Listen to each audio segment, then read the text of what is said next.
Hello everyone, so guys welcome to engineer Adda. I hope you all are good. आज morning shift 29 को morning shift में जो जो question देखे गए गाइस, आप उसको बताता हूँ। यहाँ पे क्वेश्चंस दिखाता हूँ सिविल इंजीनियरिंग के किस टाइप के क्वेश्चंस देखने को मिले। नो डाउट 28 तारीख के तीनों ही शिफ्ट के जो क्वेश्चंस थे उसके कंपैरिजन में यहाँ पे जो क्वेश्चंस दिख रहे हैं वो रिलेटिवली टफ है। देखिए, स्टेटमेंट बेस्ड क्वेश्चन है कॉम्पैक्शन एंड कंसोलिडेशन से। Compaction increases effective stress increases, इस तरीके से एक स्टेटमेंट था। 1 degree consolidation due to expulsion of pore water, दूसरा यहाँ पे लिखा हुआ था स्टेटमेंट। यहाँ पे बताना होगा कि first true, second true, first and both both are true and both are false, इस तरीके से ऑप्शन दिए होंगे। यहाँ पे देखिए अमाउंट ऑफ सीओडी, यहाँ पे सीओडी से क्वेश्चन था। ठीक है, उसके बाद डिटेंशन पीरियड, इन्वायरमेंट के क्वेश्चन देखिए, सेप्टिक टैंक, परमिसिबल लिमिट, ये दोनों स्टेटमेंट बेस्ड क्वेश्चन थे। ठीक है, ये परमिसिबल लिमिट पूछा क्लोरीन का, शायद क्लोराइड का पूछा होगा, मे भी हो सकता है। पहले वाले में हार्डनेस का पूछा था पिछले शिफ्ट में। Shear strength of concrete, shear strength का ग्राफ कंक्रीट के लिए मे भी हो सकता है पूछा हो। यहाँ पे बच्चे कुछ इस तरीके से बताए थे कि सर ये पूछा गया था, यही वाला। यहाँ पे वाटर एब्जॉर्प्शन की लिमिट, वाटर एब्जॉर्प्शन की लिमिट्स आप लोग पढ़ लेना। वैसे एब्जॉर्प्शन, वाटर एब्जॉर्प्शन और मैक्सिमम आवरली डिमांड, ये सब जो है ना इन्वायरमेंट के क्वेश्चन जो है आपको बेसिक जो फर्स्ट यूनिट में ही आपको मिल जाएंगे। ठीक है, use of activated carbon, activated carbon का यूज पूछ लिया गया। और यहाँ पे देखिए, यहाँ पे कॉन्क्रीट से 100 mm से 150 mm तक स्लंप वैल्यू हो तो उसका कैटेगराइजेशन पूछ लिया हो, या फिर कहाँ यूज किया जाता हो ये पूछा गया हो। डिग्री ऑफ वर्केबिलिटी टेस्ट वगैरह पूछे जा सकते हैं यहाँ से।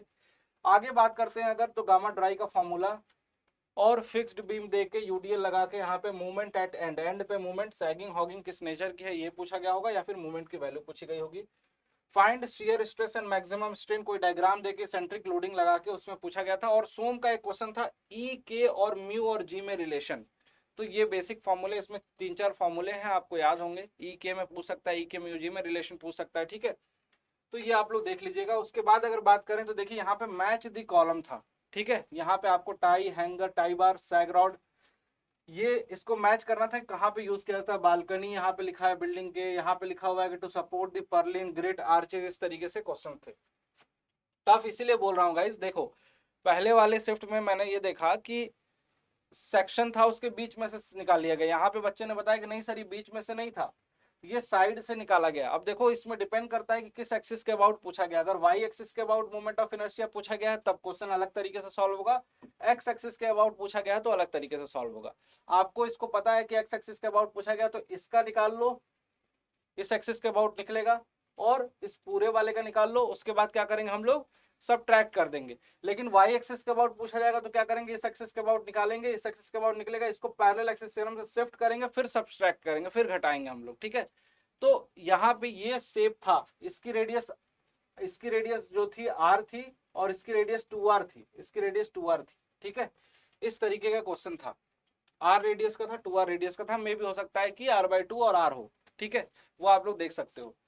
इसके बाद एक और पूछा था क्वेश्चन यार, मूवमेंट ऑफ इनर्शिया निकालने का। वो आर्च दे रखा था, आर्च का बेस के अबाउट पूछा था, इस तरीके से साइड बेस के अबाउट पूछा होगा आई थिंक, यही कि आर्च दे रखा था, वहां पे डायमेंशन दे रखा था और उसके लिए निकालने को बोला था। दूसरा, slope and deflection calculation, cantilever beam पे पॉइंट लोड लगा के स्लोप एंड डिफ्लेक्शन कैलकुलेशन का क्वेश्चन था।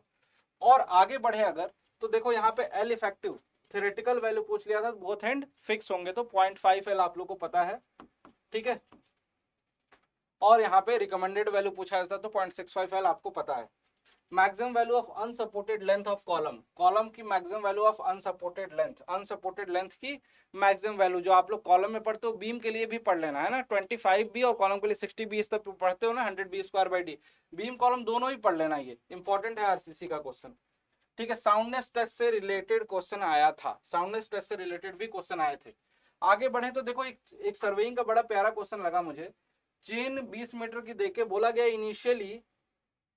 इनिशियली चेन जो है 0.1 मीटर लॉन्ग है, ये लिखा हुआ था। 0.1 मीटर या 0.1 सेंटीमीटर होगा, आई डोंट नो, 0.1 मीटर ही दिया होगा। ठीक है, 0.1 और पूरा का पूरा मेजरमेंट कंप्लीट करने के बाद ये देखा गया कि चेन जो हो गई 0.2 मीटर लॉन्ग हो गई। तो यहाँ पे कुछ स्केल दिया हुआ था, एरिया कैलकुलेशन करना था। यहाँ पे ये भी क्वेश्चन बहुत अच्छे लेवल का था। यहाँ पे आपको क्या करना है, एवरेज से कैलकुलेशन करना होगा। जो लेंथ जो है 0.1 से जो इंक्रीज हो रही है, उस इंक्रीज का एवरेज लेके उससे आपको कैलकुलेशन करना है। तो यहाँ पे जो भी क्वेश्चन सिविल इंजीनियरिंग के देखने को मिले हैं वो सारे के सारे क्वेश्चंस अगर बात करूं बेटा पिछले शिफ्ट से 28 तारीख वाले शिफ्ट से, तो रिलेटिवली थोड़े से टफर साइड में इस पेपर को मैं रखूंगा, जैसा कि मैंने ऑब्जर्व किया। आप लोगों की क्या राय है एक बार कमेंट सेक्शन में जरूर बताइएगा गाइज।